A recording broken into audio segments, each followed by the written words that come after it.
ہر جگہ پر چوٹی کی چیز صبر ہے، آخری چیز جو بیان ہوتی ہے وہ صبر ہے۔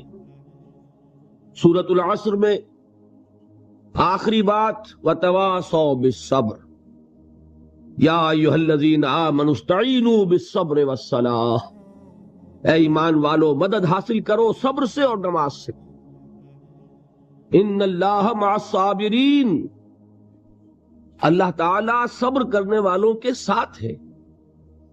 اور پھر آگے چل کر وَبَشِّرِ الصَّابِرِينَ الَّذِينَ إِذَا أَصَابَتْهُمْ مُصِيبَةٌ قَالُوا إِنَّا لِلَّهِ وَإِنَّا إِلَيْهِ رَاجِعُونَ، اے نبی بشارت دیجئے، خوشخبری دیجئے ان صبر کرنے والوں کو کہ جن پر جب بھی کوئی تکلیف یا مصیبت نازل ہوتی ہے تو کہتے ہیں کہ ہم اللہ ہی کے ہیں اور اللہ ہی کی طرف ہمیں لوٹ جانا ہے۔ صبر کا مفہوم ہے اپنے آپ کو تھامنا، روکنا، برداشت کرنا، تحمل کرنا، اور جو بھی اپنا ایک طے شدہ مقصد ہے کسی بھی مخالفت سے بددل ہوئے بغیر، کسی بھی تکلیف یا مصیبت سے ہراساں ہوئے بغیر اس کی طرف پیش قدمی کیے چلے جانا۔ بڑی سخت سردی پڑ رہی ہے، فجر کا وقت ہے، گرم پانی کا اہتمام نہیں ہے، اب اس وقت فجر کی نماز کے لیے اٹھنا، ٹھنڈا پانی اگر ہے تو وضو تو کرنا ہوگا، اس ٹھنڈے پانی سے وضو کرنا، اس وقت لحاف سے نکلنا ہی بہت مشکل، ٹھنڈے پانی سے وضو کرنا اور مصیبت۔ یہ جب تک انسان میں صبر کا مادہ نہ ہوگا ممکن ہی نہیں۔ اس کو کہیں گے صبر علی الطاعہ، اطاعت پر صبر کرنا۔ ناگواری محسوس ہو رہی ہے لیکن اس ناگواری کو برداشت کرتے ہوئے انسان اللہ کے حکم کے اوپر جمع رہے، اللہ کے حکم پر عمل کرے۔ یہ کیا ہے؟ یہ صبر ہے۔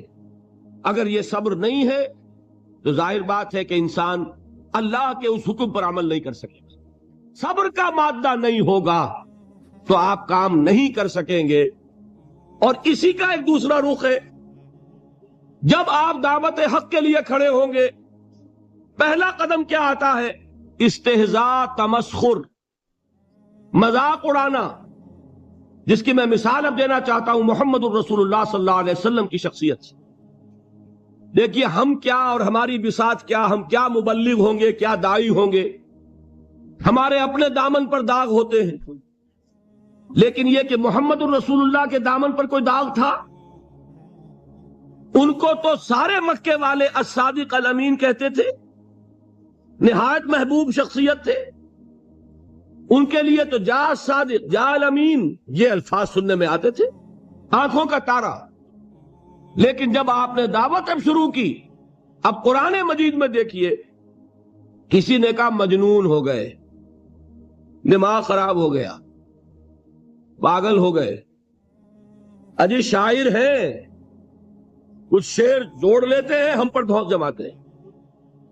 کسی نے کہا ساحر ہیں، کچھ جادو سیکھ لیا ہے، یہاں تک کہ ایسے بدبخت بھی پیدا ہوئے، قرآن میں ہے ساحر کذاب، سحر کرنے والا جادوگر نہایت جھوٹا۔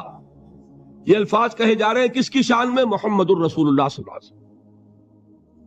قرآن میں نقل کیا گیا یا ایھا الذی نزل علیہ الذکر انک لمجنون۔ کبھی آپ نے اس کا ترجمہ سوچا؟ اے وہ شخص، دیکھیے تصور کیجئے حضور جا رہے ہیں، تشریف لے جا رہے ہیں، کسی دعوت میں ہے، تبلیغ میں، یا ویسے ہی تشریف لے جا رہے ہیں، اور کوئی ایک جمگھٹا ہے لوگوں کا، ادھر سے فقرہ آتا ہے، تیر کی طرح لگتا ہے دل میں جا کر محمد کے صلی اللہ علیہ وسلم۔ اے وہ شخص جس کا یہ خیال ہے کہ اس پر کوئی ذکر نازل ہو رہا ہے، ہمارے خیال میں تو تمہارا دماغ خراب ہو گیا ہے۔ یا ایھا الذی نزل علیہ الذکر انک لمجنون، کہا کہ نہیں کہا؟ اور یہ نہ سمجھیے کہ حضور صلی اللہ علیہ وسلم کے قلب مبارک کو تکلیف نہیں ہوتی تھی۔ میں قرآن سے ثابت کروں گا، میں کہیں کوئی کہانیاں بیان نہیں کرنا چاہتا۔ قرآن نے کہا ہے وَلَقَدْ نَعْلَمُ أَنَّكَ يَضِيقُ صَدْرُكَ بِمَا يَقُولُونَ، اے نبی ہمیں خوب معلوم ہے صلی اللہ علیہ وسلم کہ جو کچھ یہ لوگ کہہ رہے ہیں اس سے آپ کا سینہ بھجتا ہے، یہ جو گھٹن ہوتی ہے، صدمہ ہوتا ہے، انکا یضیق صدرک بما یقولون، ہمیں خوب معلوم ہے کہ جو کچھ یہ باتیں آپ کو سننی پڑ رہی ہیں، یہ کڑوی کسیلی باتیں، یہ جو فقرے چست ہو رہے ہیں، استہزاء ہو رہا ہے، تمسخر ہو رہا ہے۔ سورہ حجر میں ہے، ایک جگہ کھڑے ہوئے لوگ قرآن کا مذاق اڑا رہے ہیں، بھائی فلاں آیت تم لے جانا، فلاں آیت میری ہوگی، اس کے ٹکڑے کر رہے ہیں، اس کے ٹکڑے حصے بکھرے کر کے قیمہ بنا کر ان آیات کا تمسخر اڑا رہے ہیں۔ ایک جگہ قرآن مجید میں مذکور ہے کہ فرشتوں کا مذاق اڑ رہا ہے، بھائی یہ دیکھو محمد نے کہا ہے صلی اللہ علیہ وسلم کہ جہنم پر تو کل 19 فرشتے ہیں، علیہا 19 قرآن میں آیت نازل ہوئی۔ ایک پہلوان کہتا بھائی 10 کو تو میں سنبھال لوں گا، باقی 9 کا تم انتظار کر لو۔ یہ باتیں آ رہی ہیں حضور کے کانوں میں، کلام الہی کے ساتھ کیا سلوک ہو رہا ہے، مجھ پر کیا فقرے چست کیے جا رہے ہیں، مجھ پر جس طریقے سے استہزاء اور تمسخر کا رویہ اختیار کیا گیا ہے، دل بھج رہا ہے، دل میں صدمہ ہے۔ دیکھیے سورہ نون ہے، اور میرے نزدیک یہ دوسری وحی ہے جو حضور پر نازل ہوئی ہے، اس کی ابتدائی آیات، نون والقلم وما یسطرون ما انت بنعمت ربک بمجنون وان لک لاجرا غیر ممنون وانک لعلی خلق عظیم فستبصر ویبصرون بأیکم المفتون ان ربک هو یعلم بمن ضل عن سبیلہ وهو اعلم بالمہتدین۔ نون، قسم ہے قلم کی اور جو کچھ یہ لکھتے ہیں۔ اے نبی آپ اپنے رب کی نعمت سے مجنون نہیں ہے۔ یہ کیوں کہا جا رہا ہے؟ حضور کو جو صدمہ پہنچا ہے وہی نازل ہوئی ہے دل جوئی کے لیے، تسلی کے لیے۔ آپ کیوں برا منا رہے ہیں؟ اے نبی آپ کیوں صدمہ اور رنج اور اندوہ محسوس کر رہے ہیں؟ ان بدبختوں کے کہنے سے کوئی آپ مجنون ہو جائیں گے؟ ما انت بنعمت ربک بمجنون وَإِنَّ لَكَ لَأَجْرًا غَيْرَ مَمْنُونَ، آپ کو جو یہ صبر کرنا پڑ رہا ہے، آپ کو جو یہ جھیلنا پڑ رہا ہے، اس کی وجہ سے آپ کو وہ اجر ملے گا جس کا سلسلہ کبھی منقطع نہیں ہوگا۔ وَإِنَّكَ لَعَلَىٰ خُلُقٍ عَظِيمٍ، اور اے نبی آپ تو خلق عظیم کے حامل ہیں۔ آپ کا اخلاق، آپ کا کردار، آپ کی سیرت، آپ کی شخصیت میں طہارت، نفاست، پاکیزگی، آج تک دنیا نے کوئی پاگل، کوئی مجنون ایسا بھی دیکھا؟ یہ ساری باتیں اللہ تعالیٰ حضور کی دلجوئی کے لیے فرما رہے ہیں۔ اس سے آپ اندازہ کیجئے کہ کتنا صدمہ ہوتا ہوگا۔ یہی ہے، اس ساری چیز کو جمع کیجئے تو یہ چیز کیا ہے؟ وَاصْبِرْ عَلَىٰ مَا يَقُولُونَ وَاهْجُرْهُمْ هَجْرًا جَمِيلًا، صبر کرو اے نبی، صبر کرو اے محمد صلی اللہ علیہ وسلم، جھیلو اور برداشت کرو اس پر جو یہ کہہ رہے ہیں۔ یریدون لیطفئوا نور اللہ بافواہہم، یہ چاہتے ہیں کہ اللہ کے نور کو اپنے منہ سے بجھا دیں، پھونکے مار کے ہی بس۔ نور خدا ہے کفر کی حرکت پہ خندہ زن، پھونکوں سے یہ چراغ بجھایا نہ جائے گا۔ یریدون لیطفئوا نور اللہ بافواہہم واللہ متم نورہ ولو کرہ الکافرون، یہ چاہتے ہیں کہ اپنے منہ کی پھونکوں سے اللہ کے نور کو بجھا دیں، حالانکہ اللہ تعالیٰ تو اپنے نور کا اتمام فرما کر رہے گا، خواہ ان کافروں کو کتنا ہی ناگوار ہو۔ اس کی ترجمانی ہے نور خدا ہے کفر کی حرکت پہ خنددن، پھونکوں سے یہ چراغ بجھایا نہ جائے گا۔ یہی وجہ ہے، دیکھیے مکی صورتوں میں خود نبی اکرم صلی اللہ علیہ وسلم کو اتنے مختلف پیرایوں میں صبر کا حکم دیا گیا۔ کچھ مثالیں میں دے چکا ہوں، وَلِرَبِّكَ فَاصْبِرْ، اسی طریقے سے وَاصْبِرْ كَمَا صَبَرَ أُولُو الْعَزْمِ مِنَ الرُّسُلِ، اے نبی صبر کیجئے جیسے کہ صبر کیا ہمارے اولو العزم رسولوں نے۔ وَاصْبِرْ وَمَا صَبْرُكَ إِلَّا بِاللَّهِ، اے نبی صبر کیجئے اور آپ کا صبر تو اللہ ہی کے سہارے ہے۔ وَاصْبِرْ لِحُكْمِ رَبِّكَ، یہ سورہ نون جس کی ابتدائی آیات میں نے آپ کو سنائی، نون والقلم وما یسطرون ما انت بنعمت ربک بمجنون. اس کا اختتام کیا ہوتا ہے؟ وَاصْبِرْ لِحُکْمِ رَبِّكَ وَلَا تَكُنْ كَصَاحِبِ الْحُوتِ اذ نَادَىٰ وَهُوَ مَكْظُومٌ. اے نبی صبر کیجئے اپنے رب کے فیصلے کا، انتظار کیجئے اور اس مچھلی والے کے مانند نہ ہو جائیے. مچھلی والا کون؟ حضرت یونس علیہ السلام. مچھلی والے نے اپنے دینی حمیت اور غیرت جو تھی اس کی وجہ سے اللہ کے حکم کا انتظار نہیں کیا، اپنی قوم کو چھوڑ کر چل دی. نبی کا، رسول کا یہ معاملہ ہوتا ہے. جیسے کہ آپ کو معلوم ہے کوئی افسر ہے کسی حکومت کا، وہ اپنی پلیس آف ڈیوٹی کو نہیں چھوڑ سکتا. He must stick to his place of duty. بڑے افسرز کے لیے تو یہ بہت بہت اہم بات ہے. تو اے رسول، جہاں آپ کو ہم نے تعینات کیا ہے آپ وہاں سے ہل نہیں سکتے کہ ذرا مخالفت ہوئی، لوگوں نے فقرے چست کیے اور آپ کہیں اور چل دیے. دفعہ ہو، یہ بات نہیں سننا چاہتے، میں کسی اور کو سناؤں گا. ہو سکتا ہے نا؟ ہم تو کرتے ہیں نا یہ، اس لیے کہ ہمیں تو اللہ نے کہیں تعینات تو نہیں کیا نا. اگر ایک جگہ کے لوگ بات نہیں سنتے، چلو بھائی ہم کہیں اور جائیں گے، وہاں بات سنائیں گے. لیکن رسول کا معاملہ ہوتا ہے جو اس کی پلیس آف اپوائنٹمنٹ ہے، he cannot leave his place without the express permission of Allah سبحانہ و تعالی. آپ نے یہ سنا ہوگا، سیرت کی تقاریر میں پڑھا ہوگا کہ مدینے کی طرف ہجرت کی اجازت حضور نے تمام صحابہ کو دے دی. خود منتظر رہے جب تک کہ اللہ کی طرف سے اجازت نہیں آ گئی. حضرت ابوبکر پوچھتے رہتے تھے حضور اجازت آ گئی کہ نہیں؟ نہیں ابھی نہیں آئی. حضور اذن آ گیا؟ نہیں آیا. ابھی نہیں آیا. حبشہ کی طرف سب کو بھیج دیا، اجازت دے دی جو جانا چاہے چلا جائے. حضور کی صاحبزادی جو حضرت عثمان کے نکاح میں تھی وہ بھی ہجرت کر رہی، لیکن حضور تو نہیں گئے. رسول نہیں چھوڑ سکتا اپنی جگہ کو. یہاں تک کہ تمام تقریباً صحابہ چلے گئے، حضور رہ گئے، حضرت ابوبکر رہ گئے، حضرت علی رہ گئے. اور حضرت ابوبکر پوچھ رہے ہیں بار بار اجازت آئی یا نہیں؟ نہیں ابھی نہیں آئی. حضرت عائشہ نے واقعہ بیان کیا کہ ایک روز اچانک دوپہر کے وقت ہم نے دیکھا کہ حضور نے اپنے پورے جسم کو ڈھانپا ہوا ہے، چہرے کو بھی کپڑے میں ڈھانکا ہوا ہے اور تشریف لا رہے ہیں. یہ اس میں تعجب کی بات یہ کہ عرب میں آج بھی آپ کو معلوم ہے کہ یہ چیز جو ہے ان کی روایات کے خلاف ہے کہ دوپہر کے وقت کوئی کسی سے ملنے جائے. یہ وقت جو ہے قیلولے کا ہے، آرام کا ہے. تو ٹھیک دوپہر کے وقت تشریف لائے حضور. آپ نے آ کے حضرت ابوبکر سے فرمایا کہ اجازت آ گئی ہے. حضرت ابوبکر نے بہت خوش ہو کر ایک بات کہی، حضور میں نے 2 اونٹنیاں تیار کی ہوئی ہیں. یعنی اب آپ وہ تو سوچتے تھے نا شاباش ملے گی کہ میں نے تیاری کی ہوئی ہے.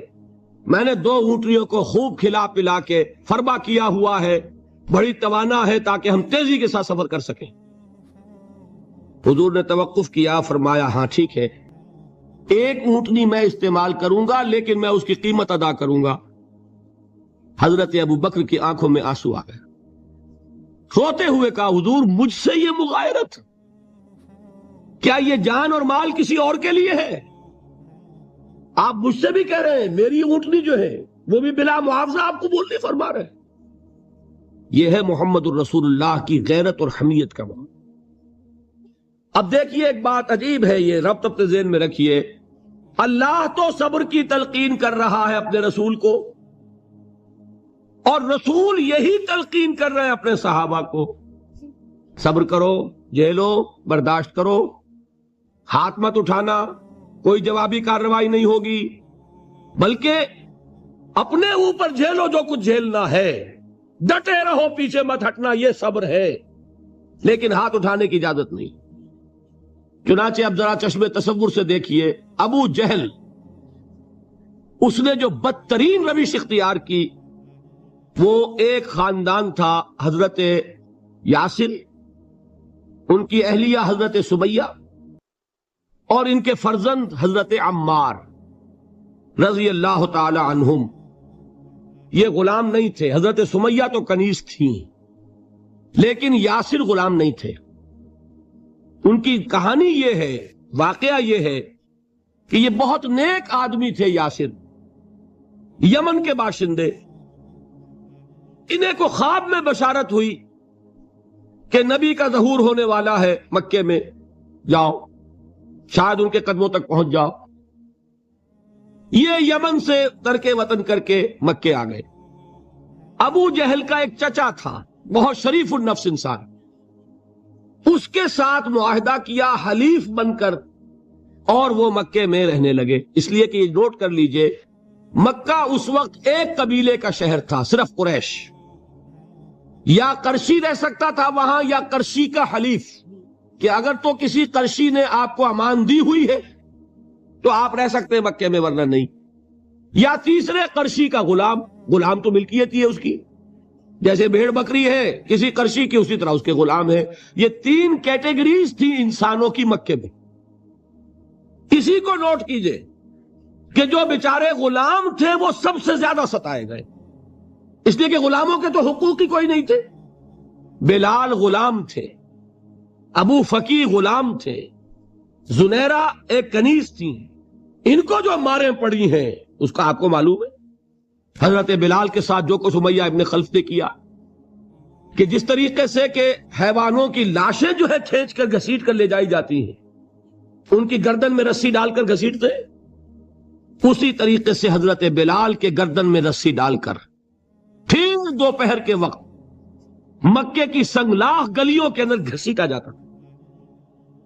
نیچے زمین جل رہی ہے توے کی طرح، اور ویسا بھی ہوتا تھا کہ چت لٹا دیا، اوپر سے وہ آگ مکے کا کہ سورج جو ہے ذرا نوٹ کیجئے، آگ برسا رہا، نیچے زمین توے کی طرح جل رہی ہے، اور ایک بھاری سل بھی لا کر جو ہے سر پر رکھ دی، چھاتی پر رکھ دی گئی ہے کہ آواز نہیں نکل رہی، جھاگ نکل رہے ہیں منہ سے، لیکن اس حال میں بھی احد احد احد، ایک ایک اللہ، قل هو اللہ احد، الفاظ نکل رہے ہیں۔ یہ ہے وہ صبر، صبر علی الابتلاء، صبر علی الایذاء۔ یہ ابتلاء اور ایذاء پر صبر ہے، جھیلو برداشت کرو، اس توحید پر قائم رہو، محمد کی رسالت کے اقرار کرتے رہو صلی اللہ علیہ وسلم، لیکن ہاتھ نہیں اٹھانا۔ اب میں آپ کو بتا رہا تھا یہ تو غلام تھے، یہ جو تھے یاسر، یہ حلیف تھے، غلام تو نہیں تھے نا۔ البتہ وہ ابو جہل کے چچا کی کنیز تھی یہ سمیہ، انہوں نے اجازت لے کر ان سے نکاح کر لیا، یہ تو کنیز رہیں گی۔ بیٹا جو ہوا وہ بھی ایک طرح سے جب کنیز زیادہ ہے تو غلام ہو گیا، عمار ابن یاسر۔ وہ جو شخص تھا بہت شریف النفس ابو جہل کا چچا، وہ مر گیا، اب ابو جہل جو ہے اس خاندان کا سربراہ ہے، لہذا یہ تینوں جو افراد ہیں وہ اس کے رحم و کرم پر ہے۔ یاسر کو بھی پروٹیکشن اگر ہے تو ابو جہل کی ہے، ابو جہل جو چاہے کرے، اور سمیہ تو کنیز ہے ہی، اس کا تو کوئی حق ہے ہی نہیں، جو چاہے کرے، اور عمار ان دونوں کا بیٹا ہے، لہذا بدترین معاملہ کیا ابو جہل نے ان تین افراد کے ساتھ۔ حضرت سمیہ کے ساتھ جو کچھ کیا گیا ہے آپ اس کا تصور نہیں کر سکتے۔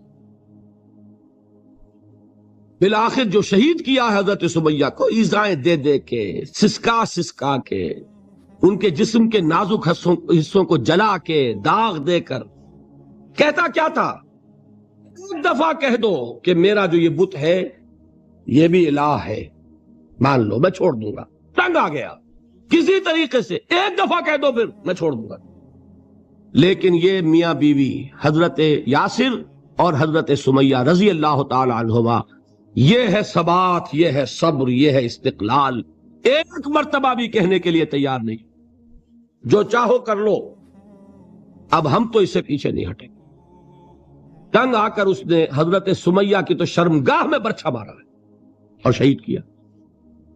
حضرت یاسر کے بارے میں ایک روایت یہ ہے، ستا ستا کے، تنگ کر کر کے، آخر کار جو ختم کیا، انہیں شہید کیا کس طرح؟ 4 سانڈ اونٹ جوان، ان سے رسے باندھے، ایک رسے سے ایک بازو باندھا، دوسرے سے دوسرا بازو باندھا، تیسرے سے ایک ٹانگ باندھی، چوتھے سے دوسری ٹانگ باندھی، اور چاروں کو دوڑایا ہے کہ جسم کے پرخچے اٹھ گئے۔ اس وقت سامنے سے حضور گزرتے تھے جبکہ آل یاسر کے ساتھ یہ معاملہ ہو رہا ہے، کیا فرماتے تھے؟ اسبروا یا آل یاسر فإن موعدکم الجنہ، اے یاسر کے گھر والوں صبر کرو، جھیلو، اس لیے کہ تمہارے وعدے کی جگہ جنت ہے. اللہ تعالیٰ ادھر آنکھ بند ہوگی ادھر جنت میں تمہارا داخلہ ہو جائے گا. یہ ہے تواصوا بالصبر والعصر ان الانسان لفی خسر. یہ تواصوا بالصبر پر کون عمل کر رہا ہے؟ محمد الرسول اللہ صلی اللہ علیہ وسلم. دے تو بھی محمد کی صداقت کی گواہی. یہ صداقت کی گواہی دیتے ہوئے انہوں نے اپنی جانیں دے دی. 4 سے لے کر 12 تک 8 برس اس کو کہتے ہیں پرسیکیوشن، فزیکل پرسیکیوشن، تشدد، مار پیٹ، جلانا، دہکتے ہوئے انگاروں پر لٹانا، پھاکے رکھنا، بھوکے رکھنا. ان کو ڈال دی گئی زنجیریں، گھروں میں بند کر دیا گیا نوجوانوں کو. حضرت عثمان کو چچا نے ان کے ایک چٹائی کے اندر لپیٹا اور دھونی دے دی. دم گھٹ رہا ہے، جان نکل رہی. حضرت مصعب بن عمیر رضی اللہ تعالی عنہ، وہ نوجوان 200 درہم کا جوڑا ان کا سل کر آتا تھا شام سے تیار ہو کر. لباس معطر ہوتا تھا، جدھر سے نکل گیا پوری گلی جو ہے وہ معطر ہو گئی. انگلیاں اٹھ رہی ہیں، وہ جا رہا ہے مصعب، یہ خوشبو اس کی ہے. اس مصعب کے ساتھ کیا سلوک کیا؟ باپ تو مر چکا تھا، ماں نے پالا تھا، دولت بہت چھوڑ کر گیا تھا باپ، لہذا ماں نے بڑے ناز و نام میں پالا، بڑے لاڈ پیار میں. 200 درہم کا جوڑا تیار ہو رہا. لیکن یہ کہ آپ کو معلوم ہے عرب کے اس معاشرے میں عورت کی کوئی حیثیت نہیں تھی، ماں کا اختیار نہیں تھا. چچا تھا آپ سربراہ خاندان کا. چچا نے کہا مصعب اگر تم نے اپنے باپ کا دین چھوڑ دیا ہے تو باپ کی دولت پر بھی تمہارا کوئی حق نہیں ہے، نکل جاؤ گھر سے. اس نے یہ سوچا تھا کہ مصعب کے ہوش ٹھکانے آ جائیں گے، دن میں تارے نظر آ جائیں گے، ناز و نام میں پلا ہوا گھر سے نکل کے جائے گا کہاں؟ یہ سارا نشہ جو ہے توحید کا یہ حیران ہو جائے گا. حضرت مصعب کا جواب بالکل برعکس تھا. اچھا ٹھیک ہے چچا جان، میں گھر چھوڑتا ہوں.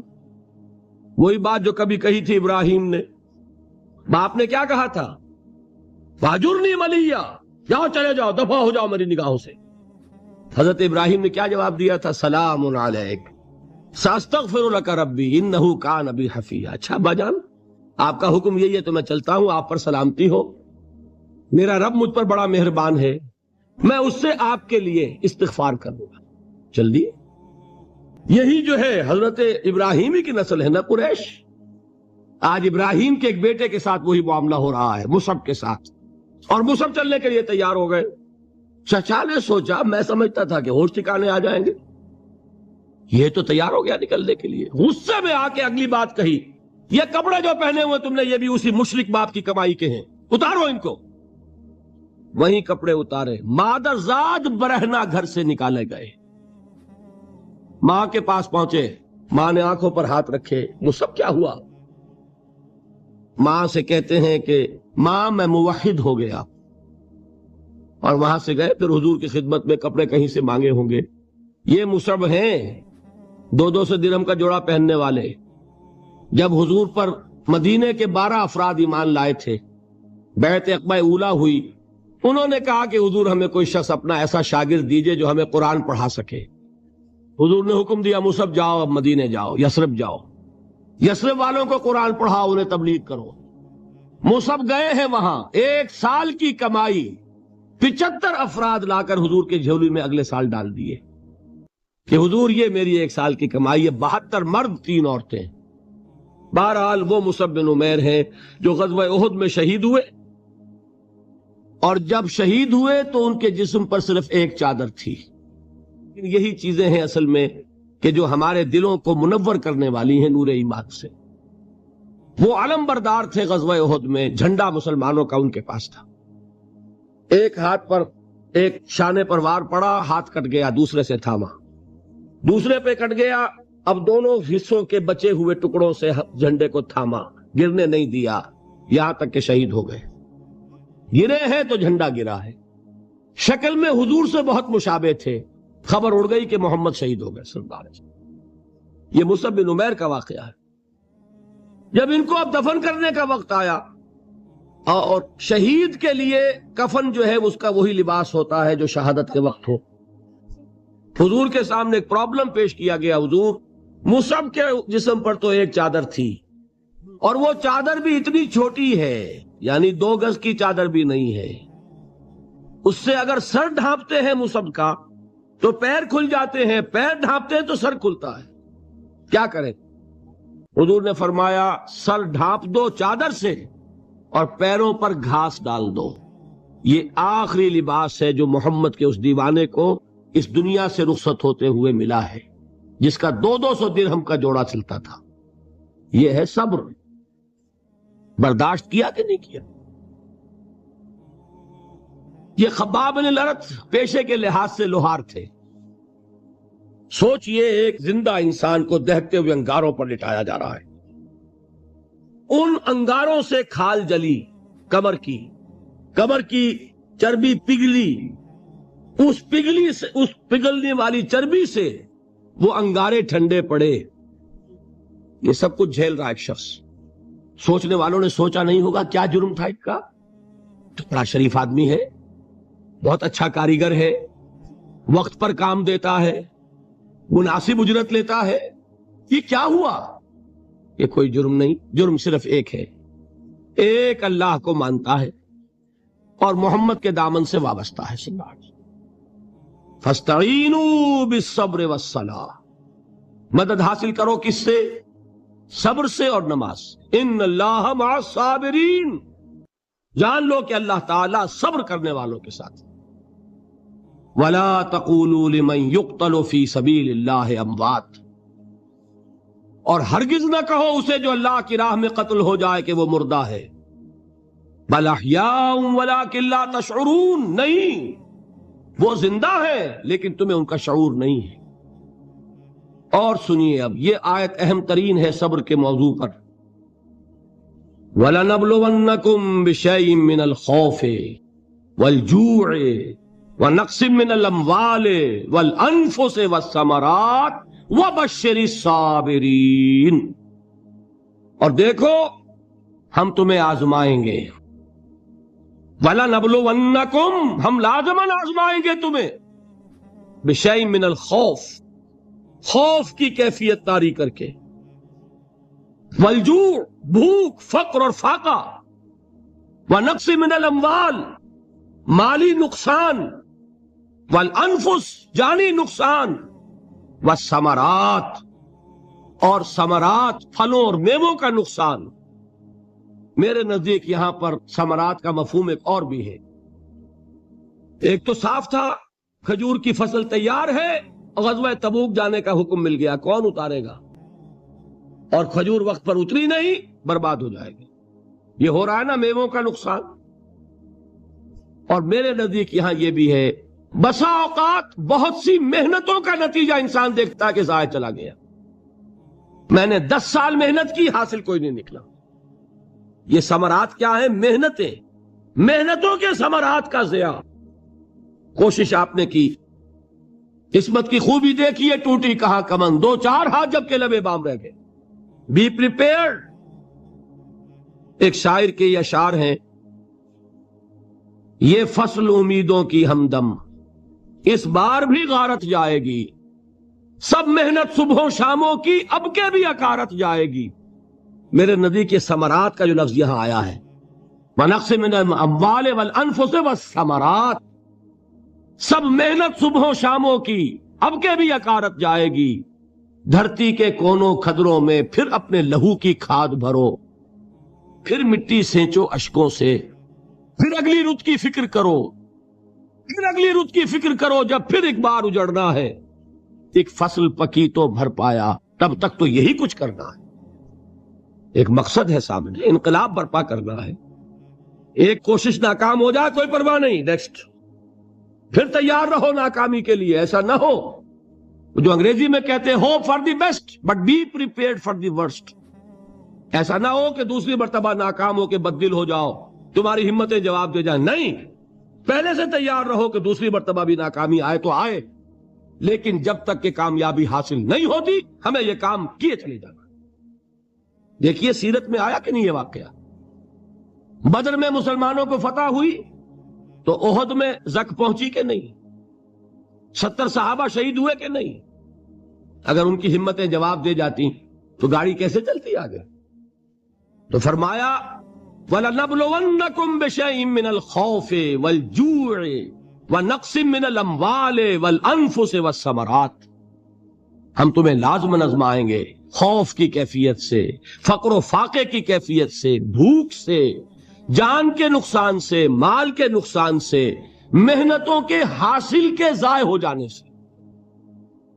وَبَشِّرِ الصَّابِرِينَ، اور اے نبی بشارت دیجئے صبر کرنے والوں، الَّذِينَ إِذَا أَصَابَتْهُمْ مُصِيبَةٌ، وہ کہ جب ان پر کوئی تکلیف آئے، کوئی مصیبت آئے، کوئی آزمائش آئے، قالوا انا للہ وانا الیہ راجعون، وہ یہ کہیں کہ ہم اللہ ہی کے ہیں، اللہ ہی کی طرف لوٹ جانا ہے۔ یہ وہی انداز ہے جو میں نے فارسی کا شعر سنایا تھا آپ کو کہ سر تسلیم خم ہے جو مزاج یار میں آئے۔ وہ ہمارا مولا ہے، ہمارا آقا ہے، اگر اسے یہی منظور ہے تو ہمیں بھی یہی منظور۔ میں نے تسلیم و رضا کی بات کی تھی نا، آپ کو کچھ شعر سنائے تھے، ایک شعر اور سنیے، اور یہ کس کا ہے؟ محمد علی جوہر کا۔ ایک مرتبہ جیل گئے، ان کی ایک بیٹی جوان بیمار ہوئی، فوت ہو گئی، باہر چھوڑا انگریز نے، جاؤ بھائی دفن کر دو بیٹی کو۔ دوسری مرتبہ جیل گئے، دوسری جوان بیٹی اسی مرض میں مبتلا ہوئی، اب یہ جیل میں ہے، خبر پہنچی کہ دوسری بیٹی کے اوپر بھی اسی مرض کا حملہ ہوا ہے۔ ایک نظم لکھی ہے جس کا آخری شعر یہ ہے، تیری صحت ہمیں منظور ہے لیکن اس کو نہیں منظور تو پھر ہم کو بھی منظور نہیں۔ یہ ہے، جب تک یہ کیفیت نہ ہو اس میدان میں آدمی ثابت قدم نہیں رہ سکتا کہ میرے رب کو اگر یہ منظور ہے تو یہی مجھے منظور ہے، اور تیری صحت ہمیں چاہیے تو ضرور لیکن ہمارے رب کو منظور نہیں تو ہمیں بھی منظور۔ راضی برضائے رب۔ وَبَشِّرِ الصَّابِرِينَ الَّذِينَ إِذَا أَصَابَتْهُمْ مُصِيبَةٌ قَالُوا إِنَّا لِلَّهِ وَإِنَّا إِلَيْهِ رَاجِعُونَ۔ نہ شود نصیب دشمن کے شود ہلاک تیغت، سر دوستہ سلامت کے تو خنجر آسمائی۔ اولئک علیہم صلوات من ربہم ورحمہ، یہی ہے وہ لوگ جن پر ان کے رب کی طرف سے عنایتیں ہیں اور رحمتیں ہیں۔ وَأُولَئِكَ هُمُ الْمُهْتَدُونَ، اور یہی ہے وہ لوگ جو کامیاب ہونے والے ہیں، ہدایت پانے والے، ہدایت یافتہ۔ وَالصَّابِرِينَ فِي الْبَأْسَاءِ وَالضَّرَّاءِ وَحِينَ الْبَأْسِ، اور صبر کرنے والے، اصل نیکی ان کی ہے، جسمانی تکلیفوں میں صبر کرنے والے، فقر اور فاقے میں صبر کرنے والے، اور جنگ کے وقت صبر کرنے والے۔ اولئک الذین صدقوا واولئک هم المتقون، یہ ہے وہ لوگ جو صبر کرنے والے ہیں، یہ ہے جو سچے ہیں، جو اپنے دعوے میں نیکی کے اور ایمان کے صادق ہیں، اور یہی وہ لوگ ہیں جو متقی۔ اللہ تعالیٰ نے کیسے کیسے مسلمانوں سے کہا، مسلمانوں تمہیں زک پہنچی ہے تو انہیں بھی تو پہنچی تھی، ان کے 70 نہیں مارے گئے تھے بدر میں، ان کے حوصلے جو ہیں وہ تو پست نہیں ہوئے، وہ اگلے سال آ گئے تم پر چڑھائی کر کے، تم کیوں اتنا برا مان رہے ہو؟ تمہارے دل اتنے زخمی کیوں ہو گئے؟ تمہیں تکلیف پہنچتی ہے تو انہیں بھی پہنچتی ہے۔ اپنی غیرت جو ہے ہمیں ذرا اس کا جائزہ لینا چاہیے۔ لوگ باطل نظریات کے لیے کتنی قربانیاں دے رہے ہیں، لوگ باطل چیزوں کے فروغ کے لیے کتنی محنتیں کر رہے ہیں۔ جیسا کہ میں نے ابھی کہا تھا، اسی غیرت کو چیلنج کرنے کے لیے، ذرا آپ کی حمیت دینی کو جوش دلانے کے لیے، قادیانی نوجوان کتنی تعداد میں اپنے آپ کو دین کے لیے وقف کرتا ہے، اور آپ کتنے نوجوان ہیں جو اپنے آپ کو دین کے لیے وقف کرتے ہیں، اور وہ کھاتے پیتے گھرانوں کے لوگ۔ یہ نہیں ہے کہ اگر کوئی اور کام نہیں کر سکتا تو پھر یہ ہے کہ وہ دین کے کام میں لگ جائے۔ باصلاحیت لوگ، کھاتے پیتے لوگ، ذہنی استعداد رکھنے والے لوگ، اونچے گھرانوں کے لوگ، وہ وقف کریں اپنے آپ کو دین کے لیے۔ اس کے بغیر کیسے باہر آ جائے گی، کیسے رونق آ جائے گی؟ تو دنیا میں باطل نظریات والے جو ہیں، یہ بات کہی گئی ہے، مسلمانوں تم اگر توحید کے لیے لڑ رہے ہو، دیکھتے نہیں ابو جہل کو، اس نے گردن کٹوائی ہے شرک کے لیے، شرک کے لیے گردن کٹوائے، اور تم توحید کے لیے گردن کٹوانے کو تیار نہ ہو۔ اس نے گردن کٹوائی کہ نہیں کٹوائی؟ اور کس طرح کٹوائی ہے؟ چونکہ بڑا متکبر قسم کا، فرعون قسم کا شخص تھا، جب گردن کاٹنے لگے تو کہتا ہے ذرا نیچے سے کاٹنا، تاکہ جب تم نیزے کے اوپر چڑھاؤ میری میرے سر کو تو اونچا نظر آئے معلوم ہو سردار کا سر ہے. وہ بدبخت مرتے ہوئے بھی جو اس کی یہ کیفیت تھی نا اس کو ذہن میں رکھیے. تو یہ اس لوگوں نے قربانیاں دی، جانیں دی. تو فرمایا اگر تم ان سے زیادہ قربانی نہیں دو گے، یہ جو نوٹ کر لیجئے اس کو، مجرد اگر حق کو غالب کرنا اللہ کے ذمے ہو تو آنے واحد میں غالب کر دے گا، تمہیں تکلیف ہی دینے کی ضرورت نہیں. سمجھ رہے؟ کیا اللہ کے مقابلے میں کوئی باطل کی طاقت ٹھہر سکتی ہے؟ یہ تمہارے ایمان کا امتحان ہے، یہ تمہارے خلوص کی آزمائش ہے، یہ تمہارے امتحان کا ثبوت درکار ہے کہ اللہ تعالیٰ دیکھنا چاہتا ہے تم اس کے لیے اپنی جانیں قربان کرنے کو تیار ہو کہ نہیں، تم اس کے لیے تن من دھن لگانے کو تیار ہو کہ نہیں. اور یہ جان لو کہ اگر کفار اور مشرکین اور ملحدین اور باطل نظریات والے وہ جو کچھ قربانیاں اپنے باطل نظریات کے لیے دے رہے ہیں ان سے زیادہ اگر تم نہیں دو گے تو حق غالب نہیں ہوگا. انہوں نے جو صبر کیا ہے اپنے باطل نظریات پر، اگر تم اس سے زیادہ صبر کا ثبوت نہیں دو گے اپنے اس حق پر تو حق غالب نہیں ہوگا. اس لیے فرمایا یا ایھا الذین آمنوا اصبروا وصابروا. نہ صرف یہ کہ صبر کرو بلکہ صبر میں اپنے دشمنوں سے آگے نکلو، ان کے صبر سے بڑھ کر صبر کرو. وَرَابِطُوا، مرابطہ کہتے ہیں چوکس رہنا، ہوشیار، پہرا دو. ایسا نہ ہو کہ دشمن جو ہے غفلت میں تمہارے اوپر کوئی حملہ جو ہے کر بیٹھے. وَاتَّقُوا اللَّهَ، اور اللہ کا تقوی اختیار کرو، لعلکم تفلحون، تاکہ تم فلاح پاؤ. یہ ہے حضرات تواصوا بالصبر. میں نے عرض کیا تھا ہر جگہ پر آپ کو چوٹی کی بات صبر ملے گا. آیت الکرسی، آیت البر جو میں نے آپ کو سنائی آخر میں، والصابرین فی الباساء والضراء وحین الباس. حامیم سجدہ، وما یلقاها الا الذین صبروا وما یلقاها الا ذو حظ عظیم. اس کے بغیر تو نہیں ہوگا.